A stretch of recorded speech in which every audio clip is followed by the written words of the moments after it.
My brother, 28M, paid a clinic employee to steal my psychiatric records, used my anxiety medication to get emergency guardianship over me, and listed my house for sale while I was powerless to stop him. Original post, legal advice. I, 30M, just discovered my brother, 28M, has been illegally accessing my medical records and I'm terrified of what he's planning. I need help urgently. I'm shaking as I type this because I just found out something that has completely destroyed my sense of security and privacy. For context, my younger brother Ryan and I have had a complicated relationship since our parents passed away 3 years ago. They left their estate split evenly between us, but Ryan has always been bitter about the fact that I also inherited my grandmother's house. She passed when I was 25 and specifically left it to me because I was her primary caretaker during her final years. The house is worth about $400,000 in our current market, and combined with my inheritance and my job as a software engineer, I'm financially comfortable. Ryan works in medical billing and has been struggling financially due to poor decisions and a gambling problem he refuses to acknowledge. He's asked me for money multiple times, and while I helped him initially, I had to cut him off when I realized he was using it to gamble rather than pay his debts. 2 weeks ago, I went to pick up my anxiety medication from my regular pharmacy. I've been on a low dose of Xanax for 5 years, prescribed by my psychiatrist, Dr. Patricia Chen, for generalized anxiety disorder. It's well managed, I'm functional, and I've never had any issues. The pharmacist, who I've known for years, pulled me aside and asked if I'd switched doctors or clinics recently. When I said no, she looked concerned and showed me that there had been 3 separate requests for my prescription history from a clinic I'd never heard of, Riverside Medical Associates.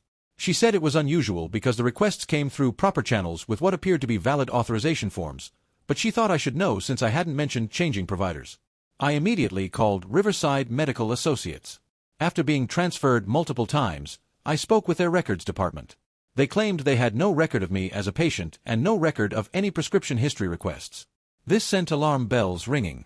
I hired a private investigator. Yes, I know how paranoid this sounds, but something felt very wrong. What he found made my blood run cold. Through security footage and witness interviews, he discovered that my brother Ryan has been having regular meetings with an employee at Riverside Medical Associates, a records clerk named Jennifer Walsh. Jennifer Walsh, it turns out, is Ryan's ex-girlfriend from college. The PI obtained photos of them meeting at a coffee shop near the clinic multiple times over the past month, and in one photo, she's clearly handing him a manila envelope. But here's where it gets terrifying. Yesterday, I received a call from Adult Protective Services saying they'd received a concerning report about my mental health and potential self-harm risk. They said a family member had contacted them with documentation of severe mental illness and requested a wellness check.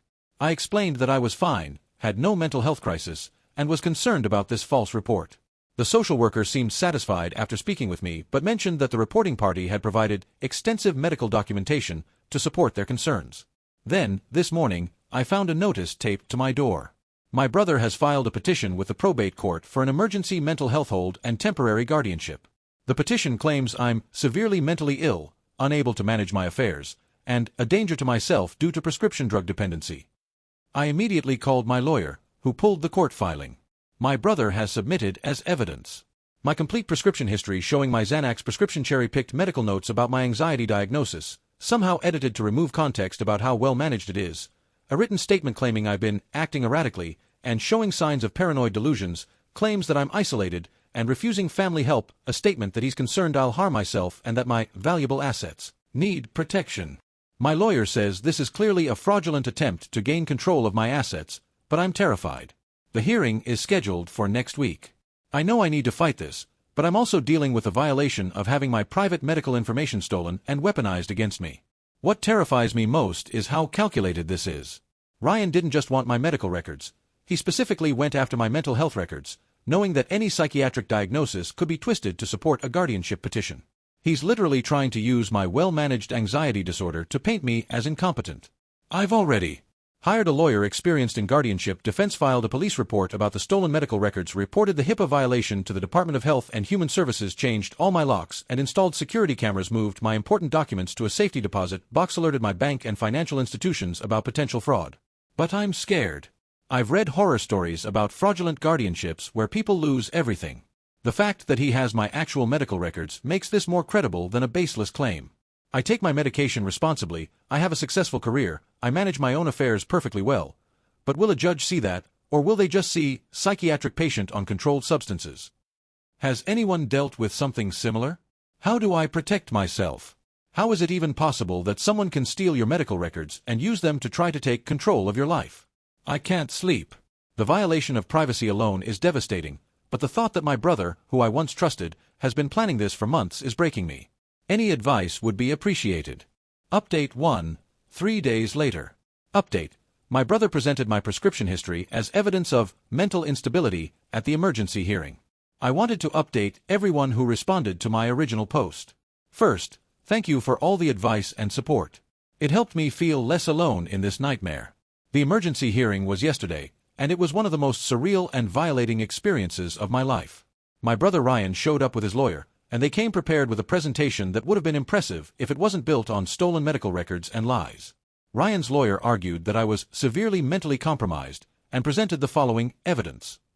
5 years of Xanax prescriptions, presented without context as evidence of long-term drug dependency, selectively edited therapy notes. I'm still investigating how he got these. That mentioned my anxiety about family relationships, twisted to suggest paranoid delusions. A statement from Ryan claiming I'd accused him of conspiring against me and stealing from me, which, ironically, he is. Photos of my house showing I live alone, presented as evidence of self-isolation, my lack of social media. Presence portrayed as withdrawal from society. The most chilling part was watching Ryan's performance. He actually teared up while describing how worried he was about his beloved brother and how he just wanted to help. He claimed my accusations about the stolen medical records were proof of my paranoid delusions and that I needed immediate intervention. My lawyer, thank God, came prepared. We presented letters from my employer confirming my excellent work performance and recent promotion. A statement from Dr. Chen, my psychiatrist, explicitly stating that I'm stable, compliant with treatment, and in no way incompetent. Bank statements showing responsible financial management. Character references from friends and colleagues. Evidence of the HIPAA violation investigation. The PI's report showing Ryan's meetings with Jennifer Walsh. The judge, thankfully, was not impressed with Ryan's petition. She noted that having an anxiety disorder and taking prescribed medication is not grounds for guardianship.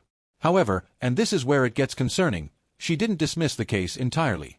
Because Ryan had presented what appeared to be legitimate medical records, even if illegally obtained, and because he raised concerns about my mental state, the judge ordered a full psychiatric evaluation by a court-appointed psychiatrist within 30 days, a home visit by Adult Protective Services, a financial review by a court-appointed accountant, a follow-up hearing in 45 days. My lawyer says this is actually a good outcome. The judge clearly saw through Ryan's BS but has to follow procedure when medical records are involved. But I'm still horrified that I have to prove my competence because my brother stole my private medical information. The worst part. After the hearing, as we were leaving, Ryan approached me in the parking lot. My lawyer advised me not to engage, but Ryan said, loud enough for others to hear, "I'm just trying to help you, James. You're sick and you don't even know it. I'm doing this because I love you." Then, when no one else was in earshot, he whispered, "This would all go away if you just helped me out. All I need is a loan." I didn't respond, but my lawyer heard it and immediately documented it. We're adding extortion to the criminal complaints. Since the hearing, I've also discovered Ryan has been telling mutual acquaintances that I'm having a mental health crisis. He's been asking family friends about my behavior, trying to gather more evidence. Jennifer Walsh has mysteriously quit her job at Riverside Medical Associates, probably trying to avoid consequences. There have been 2 more unauthorized attempts to access my medical records from different providers. I'm following through with the psychiatric evaluation, scheduled for next week. My lawyer will be present. Cooperating fully with APS, they seem to recognize this as retaliatory. Pressing criminal charges for the HIPAA violations, considering a restraining order against Ryan. The financial review terrifies me because the court-appointed accountant will have access to all my financial records. I have nothing to hide, but the invasion of privacy is overwhelming. My entire life is being laid bare because my brother decided he was entitled to my money. I've also started therapy specifically to deal with this trauma. The irony isn't lost on me, needing therapy to cope with someone using my therapy against me. My therapist says what I'm experiencing is a form of psychological abuse, using my own mental health treatment as a weapon. To those who asked why Ryan would think this would work, apparently, there's a disturbing trend of family members using guardianship laws to take control of relatives' assets. The fact that I have a documented psychiatric condition, even one as common and manageable as anxiety, gives him an opening that wouldn't exist otherwise. I'll update again after the psychiatric evaluation and follow-up hearing. In the meantime, I'm living in a state of hypervigilance, documenting everything, and trying to maintain some semblance of normal life while my brother attempts to dismantle it. Thank you again for all your support. It helps to know I'm not crazy for feeling violated and terrified by this situation. Update 2, 6 weeks later. The psychiatric evaluation proved I'm competent, but my brother escalated to claiming I'm deteriorating rapidly. I thought this nightmare would be over by now, but it's only gotten worse. I need to update you all on what's happened since my last post. The court-ordered psychiatric evaluation went well. Dr. Michael Foster, the court-appointed psychiatrist, conducted a thorough 3-hour evaluation. He reviewed my medical history, spoke with Dr. Chen, and performed extensive cognitive and psychological testing. His report was unequivocal. I show no signs of cognitive impairment. My anxiety disorder is well managed and does not impact my decision-making capacity. I am fully capable of managing my personal and financial affairs. There's no evidence of substance abuse or medication misuse. He noted that I appeared to be under significant stress due to family legal proceedings, but was coping appropriately. The Adult Protective Services visit also went smoothly. The social worker found my home clean, well-maintained, and fully stocked. She noted I was cooperative, articulate, and showed no signs of self-neglect or danger. I thought this would end things. I was wrong. 2 days before the follow-up hearing, my brother filed an emergency motion claiming I was rapidly deteriorating and needed immediate intervention. His new evidence included affidavits from 3 people claiming they'd witnessed me acting erratically. I later learned one was his gambling buddy, another was his girlfriend, and the third was someone I'd never met. Photos of me looking disheveled, taken with a telephoto lens while I was doing yard work. A claim that I'd been terminated from employment due to mental instability, completely false. I provided a letter from my employer confirming my continued employment and recent performance bonus. Medical records from an ER visit 2 years ago when I had a panic attack, again, illegally obtained. But here's where it gets truly terrifying. Ryan had somehow accessed my bank accounts. Not to take money, yet, but to document every transaction. He presented a detailed analysis of my spending, claiming purchases from a home security company were evidence of paranoid behavior. Money spent on a lawyer showed litigious delusions. A large cash withdrawal, actually for a contractor who was fixing my roof, was evidence of financial irresponsibility. Multiple grocery deliveries were signs of agoraphobia and social withdrawal. My lawyer was furious and immediately filed motions about the illegally accessed financial records, but the damage was done. The judge had to consider this new evidence. At the follow-up hearing last week, things took an even darker turn. Ryan's lawyer argued that the psychiatric evaluation was flawed because I'd been coached by my attorney. They demanded a second evaluation by a psychiatrist of their choosing at my expense. They also requested temporary financial oversight, claiming I was spending recklessly in my deteriorated state. The judge, who seemed frustrated with the whole situation, made the following orders. Denied the request for a second psychiatric evaluation, accepting Dr. Foster's report. Denied the guardianship petition. However, she granted a temporary financial monitoring order for 90 days. This means that for the next 3 months I have to provide monthly financial statements to the court, get approval for any purchase over $5,000, not sell or transfer any major asset, submit to a financial audit at the end of the period. My lawyer calls this a compromise ruling. The judge knows Ryan's claims are BS but feels obligated to provide some oversight given the detailed financial documentation presented, regardless of how it was obtained. The violation, I feel, is indescribable.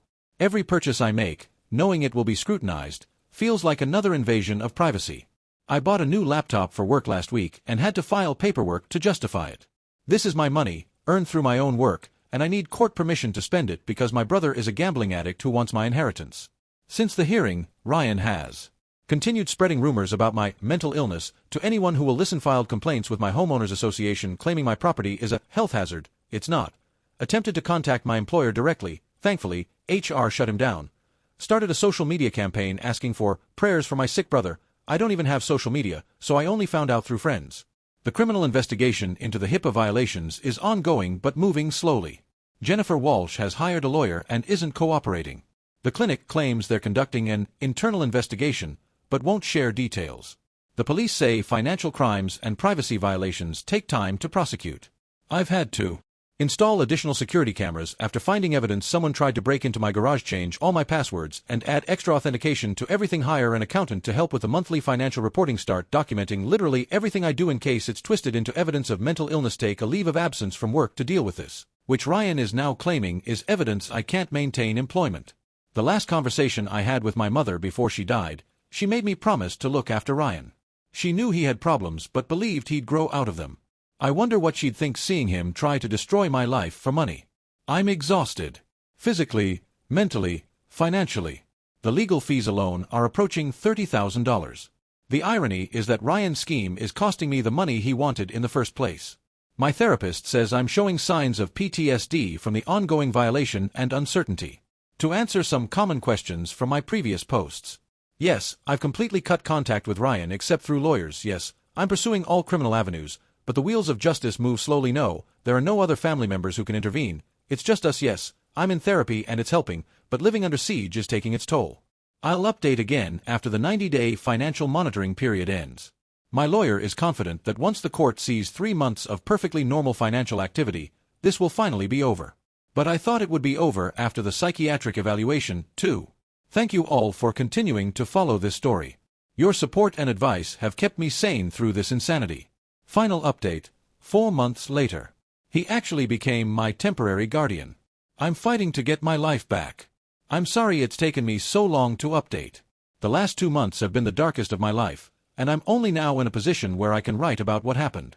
Despite the positive psychiatric evaluation, despite the APS clearance, despite everything, my brother found a way to win, temporarily. 2 weeks after my last update, Ryan filed yet another emergency motion. This time, he had a doctor's note stating I'd missed a psychiatric appointment. I hadn't. It was rescheduled due to Dr. Chen having a family emergency, but Ryan's lawyer presented it as patient non-compliance, screenshots of concerning purchases during the financial monitoring period, books about privacy law, home security systems, and a consultation with a second attorney, all painted as paranoid behavior. An affidavit from a concerned neighbor claiming I'd been acting strangely, the neighbor later admitted. Ryan paid him $500. Most devastatingly, a recording of a phone conversation where I sound extremely agitated and make statements about stopping him before he destroys everything, recorded without my knowledge during a call where Ryan provoked me while pretending to reconcile. His lawyer argued that the financial monitoring showed I was spiraling and spending money on paranoid delusions of persecution. They claimed my fixation on Ryan was dangerous and that I needed immediate intervention. The judge, faced with this mounting evidence, and perhaps exhausted by the constant motions, made a devastating ruling. She granted Ryan temporary guardianship for 6 months, citing concerns about escalating behavior and potential self-harm. I can barely describe the moment when the ruling was announced. It felt like the world tilted off its axis. My lawyer immediately filed for reconsideration, but the order went into effect immediately. Within 48 hours, Ryan, as my temporary guardian, froze all my bank accounts except for a small allowance for basic needs, changed the locks on my grandmother's house, my house, claiming it was for safety, listed the house for sale, claiming it was too much for me to maintain, contacted my employer to inform them of his guardianship status, took control of all my investment accounts. The house listing was the breaking point. Seeing my grandmother's house, the place where I'd cared for her, where all my memories live, listed on Zillow with a motivated seller tag broke something in me. Ryan had priced it $50,000 below market value for a quick sale. But here's where the story turns. Ryan made a critical mistake. In his greed and haste, he used his gambling buddy's real estate license to list the house, conflict of interest, tried to transfer $10,000 from my account to his personal account for guardianship expenses, without court approval, was caught on camera at a casino the same day he claimed in court documents to be managing James's care, most importantly, Jennifer Walsh, facing federal HIPAA violation charges, decided to cooperate with authorities. Jennifer's cooperation was the breakthrough. She provided text messages from Ryan explicitly stating his plan to get control of James's money, emails showing he paid her $5,000 for my medical records. Full list of every document she illegally accessed, and provided a HEMA recording of Ryan saying he'd dropped the whole thing for $100,000. Armed with this evidence, my lawyer filed an emergency motion to terminate the guardianship. We also filed criminal charges for fraud, extortion, and conspiracy, a federal lawsuit for HIPAA violations and ethics complaint against Ryan's lawyer for knowingly presenting illegally obtained evidence. The emergency hearing was yesterday. Jennifer testified under immunity agreement, detailing the entire scheme. The FBI agent investigating the HIPAA violations testified about the evidence they'd collected. My employer's HR director testified that I'd been an exemplary employee throughout this ordeal. The judge was visibly angry. She immediately terminated the guardianship, ordered Ryan to return all assets and provide a full accounting, referred the case to the prosecutor for criminal investigation, ordered Ryan to pay my legal fees, issued a permanent restraining order. But the damage is extensive. The house sale was stopped just 3 days before closing. My employer, while supportive, has asked me to take extended leave while I sort things out. My credit has been damaged by the frozen accounts and missed payments. The legal fees exceed $60,000. The emotional trauma is immeasurable. Ryan was arrested this morning on charges of fraud, extortion, identity theft, and conspiracy. His gambling debts, we learned, exceed $200,000. He was so desperate that he convinced himself he was entitled to my money. As I write this, I'm sitting in my grandmother's kitchen, my kitchen, for the first time in 2 months. I'm free, but I don't feel free. Every room holds memories of the violation. Every financial decision feels scrutinized. Every interaction with family friends who believed Ryan's lies feels tainted. The criminal trial will take months, maybe years. The HIPAA violations case could result in significant fines for the clinic and criminal charges for Jennifer, despite her cooperation. The civil lawsuit might recover some of my losses. But what I've really lost, my sense of security, my privacy, my faith in family, my peace of mind, can't be recovered through the courts. For those facing similar situations, here's what I learned. Document everything obsessively. Don't underestimate what desperate people will do. HIPAA violations are serious federal crimes. Report them immediately. Get a lawyer experienced in guardianship defense immediately. Don't try to handle family financial predators with understanding. They see it as weakness. Trust your instincts. When something feels wrong, the legal system can be manipulated by determined bad actors. But truth eventually prevails. I'm in intensive therapy now, dealing with the trauma of having my life stolen, even temporarily. My therapist says what I experienced was a form of identity theft, not just financial, but existential. Ryan didn't just try to steal my money, he tried to steal my very selfhood. The brother I grew up with, who I protected from bullies, who I shared a room with for 18 years, who cried at our mother's funeral, that person either never existed or is so buried under addiction and greed that he might as well be dead. I'm safe now. I'm free. I have my home back. But I'll never have my brother back, and I'll never again have the naive belief that family means safety.